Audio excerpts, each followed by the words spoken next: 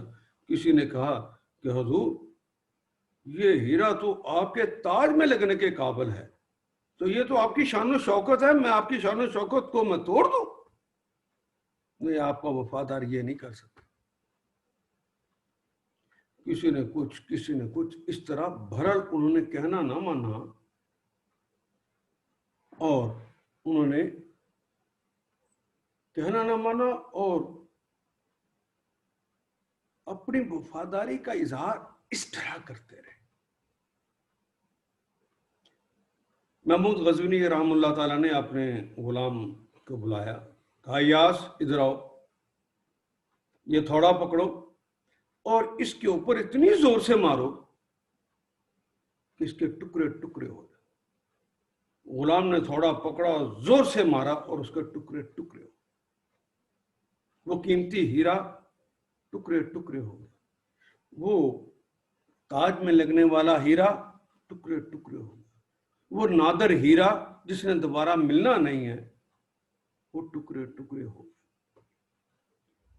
اس کو دیکھ کر سارے کے سارے وہ ذرا چیخ اٹھے. بادشاہ سلامت, ہم نے کہتے تھے کہ بے وقوف کی دوستی نقصان دیتی, آپ کس کو پیار کر رہے تھے؟ قیمتی ہیرا اس نے توڑ دیا ہے. آپ کی شان و شوکت تھی جس نے تاج میں لگنے تھا, اس کو توڑ دیا ہے. اب ایسا ہیرا تو ملنا بھی نہیں ہے, یہ اس نے کیا حرکت کر دی ہے؟ بادشاہ نے اسی تمطراق سے پھر پوچھا, یاس یہ بتاؤ کہ ہیرا کیوں توڑا ہے؟ اس نے کہا کہ میں غلام ہوں, شہنشاہ آپ کا حکم تھا تو اس کو توڑ دو. تو میرے لیے تو قیمتی آپ کا حکم ہے, جن کے لیے یہ ہیرا قیمتی تھا انہوں نے ہیرے کو بچا لیا ہے, میرے لیے قیمتی آپ کا حکم. جس کے لیے اللہ کا حکم سب سے قیمتی ہوگا, وہ اللہ کا حکم نہیں توڑے گا, وہ دوسروں کا توڑے گا. اور وہ جو آپ کے بھی ذہن میں آ رہا ہوگا کہ بیوقوفی تھا وہ یاس جس نے اس کو توڑ دی. یہ سوچ شیطانی سوچ ہو جاتی ہے کسی کو. دیکھیے, اللہ ہی ہیں جنہوں نے توحید کے باب میں کہا غیر اللہ کو سجدہ کرنا حرام ہے. تو کوئی اللہ کا بندہ ہو کہ غیر اللہ کو سجدہ نہیں کر سکتا, وہ کوئی بھی ہو. تو جب ہمارے باپ آدم کو بنایا گیا تو اللہ جل شانہ نے ان سے پہلے, انسان سے پہلے جو قوم بنائی گئی تھی وہ جنوں کی تھی, اور جنوں کے اندر بھی اسی طرح اختیار دیا گیا تھا جس طرح انسانوں کو اختیار دیا گیا ہے. ان سے کہا کہ آدم کو سجدہ کر دو, تو انہوں نے آدم کو سجدہ نہیں کیا تھا, اور کہا تھا کہ ہم اس سے بہتر ہیں, اسے تو مٹی سے پیدا کیا ہے, ہمیں تو آپ نے آگ سے پیدا کیا ہے. دلیل بازی آگے سے کی. یہ دلیل بازی ان کے اندر کے تکبر نے انہیں سکھا دی تھی, ان کے غرور نے انہیں یہ راہ دکھا دی تھی. اور اس نے ابلیس نے کہنا ماننے سے انکار کر دیا. جو ہی کہنا ماننے سے انکار کر دیا ہے، یہ جو جن تھا، اللہ نے اسی جن کو، انکار کرنے والے جن کو اللہ نے شیطان قرار دے دیا. اور قرآن حکیم میں ایک اصطلاح استعمال ہوتی ہے، شیاطین الجن والانس. کچھ شیاطین ہوتے ہیں جو جنوں میں سے ہوتے ہیں، کچھ شیاطین ہوتے ہیں جو انسانوں میں سے ہوتے ہیں. وہ جنوں میں سے ہو جو ابلیس کی اولاد میں سے ہے، اور کچھ جو آدم کی اولاد میں سے انسان ہے.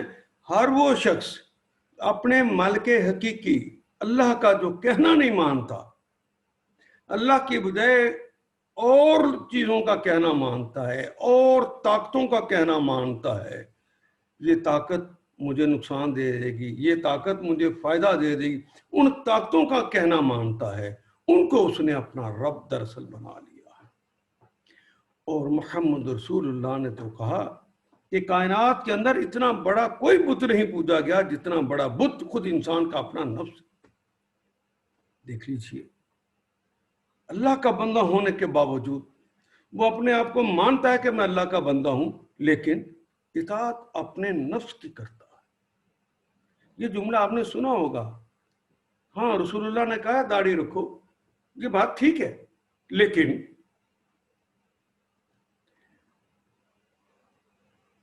ابھی جی نہیں مانتا. یہ بات کہی ہے اللہ نے، یہ بات کہی ہے اس کے رسول نے، مجھے پتا ہے قرآن میں لکھا ہے، لیکن پردہ نہیں کرتے. کیوں؟ کیا یہ اللہ کا حکم نہیں تھا؟ اللہ کا حکم ہی تھا، لیکن اندر کی بیماریوں نے، جس طرح اس کے غرور اور تکبر نے کہا کہ مجھے آگ سے بنایا اور اس کو مٹی سے بنا، اس طرح کے اندر کی بیماریاں ہوتی ہیں. ان بیماریوں کی وجہ سے انسان اپنے نفس کو راضی کرنا چاہتا ہے، اپنے ضمیر کو راضی کرنا چاہتا ہے، کہتا میں اس کا کہنا مانوں گا. وہ رب کا کہنا نہیں مانتا. جب انسان ہو کے بھی رب کا کہنا نہ مانے تو شیاطین الانس میں سے ہو جاتا ہے. وہ جنوں میں سے ہو تو شیاطین الجن بن جاتا ہے، اور اگر انسانوں میں سے ہو تو شیاطین الانس میں اس کا شمار ہو جاتا ہے. تو یہ بات انہیں سمجھا دی کہ کہنا جو ماننا ہے وہ اللہ ہی کا ماننا چاہیے، کیونکہ وہ ہمارا مالک، آقا اور شہنشاہ. کبھی لات کا مانتے ہو، کبھی عزا کا مانتے ہو، کبھی کس کا مانتے ہو، کبھی کس کا مانتے ہو، اور کبھی اپنے نفس کا مانتے ہو، کبھی اپنے معاشرے اور سوسائٹی کے اندر جو طاقتور لوگ ہوتے ہیں ان کا کہنا مانتے ہو، ان طاقتوں کے آگے جھک جاتے ہو. حالانکہ یہ جھکنا تو صرف اللہ کے آگے تھا. ہم رسمن تو جھک جاتے ہیں، ہم رسمن سجدہ تو اللہ کو کر دیتے ہیں، لیکن عمل کی دنیا میں سجدہ اللہ کے بجائے غیر اللہ کو کر دیتے ہیں. اگر ہم نے اللہ کو اپنا واقعی رب ماننا ہوتا، دوسروں کو رب کا درجہ نہ دیا ہوتا، تو پاکستان میں 1947 میں جب لا الہ الا اللہ کی گونج میں بنا تھا، تو اس کا حکمران جب اللہ ہے تو قانون بھی اس پہ اللہ کا چلنا چاہیے تھا یا کسی اور کا چلنا چاہیے تھا؟ تو دیکھ لیجئے 47 سے لے کر ابھی تک پاکستان میں اللہ کے دین کا نفاذ نہیں ہو سکا، اس لیے کہ میں نے اور آپ نے ان کو اپنا رب بنا لیا ہے جو اللہ کے علاوہ ہے. اور ان کی بھی مختلف سوچیں ہیں، وہ ہمیں سمجھ نہیں آتی کہ اب ہم کیا کریں. گو مگو کی پوزیشن میں ہیں، کبھی اللہ جل شانہ کے سامنے ہاتھ باندھتے ہیں، کبھی اس کے سامنے سجدے کرتے ہیں، کبھی اس کے قرآن کی تلاوتیں کرتے ہیں. اور جب قرآن کہتا ہے کہ چور کے ہاتھ کاٹ دو تو کہتے ہیں کہ چور کے ہاتھ کاٹیں تو پوری دنیا کو منہ کیا دکھائیں گے، نکو بن جائیں گے.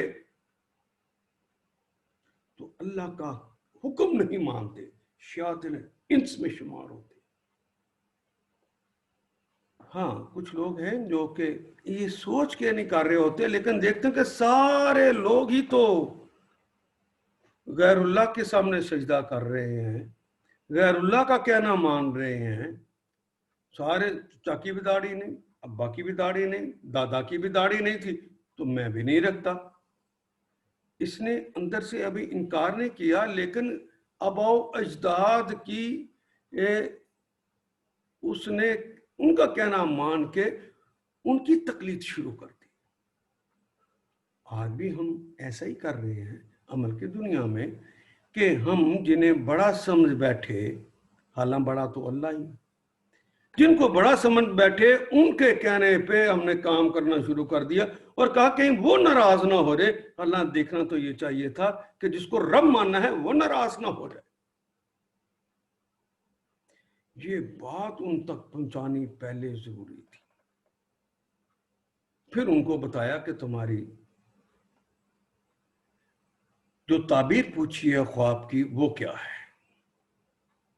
پھر تعبیر بتائی, یا صاحب السجن, اے میرے دونوں ساتھیوں جیل کے, اما احدکما, یا تو تم دونوں میں سے, احد ایک, کما دو, دونوں میں سے کوئی ایک, یسقی, وہ ساقی بنے گا, وہ پلائے گا, ربہ, اپنے رب. اردو میں بھی کہتے ہیں نا ساقی, پلانے والا.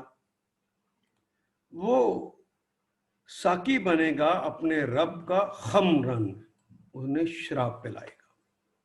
وَأَمَّا الْآخَرُ, اور اما جو دوسرا ہے, آخر, اول اور آخر, فَيُصْلَبُ, اسے سلیب دی جائے گی, وہ سولی پہ لٹکا دیا جائے گا. فَتَأْكُلُ, اور وہاں پہ وہ لٹکا رہے گا.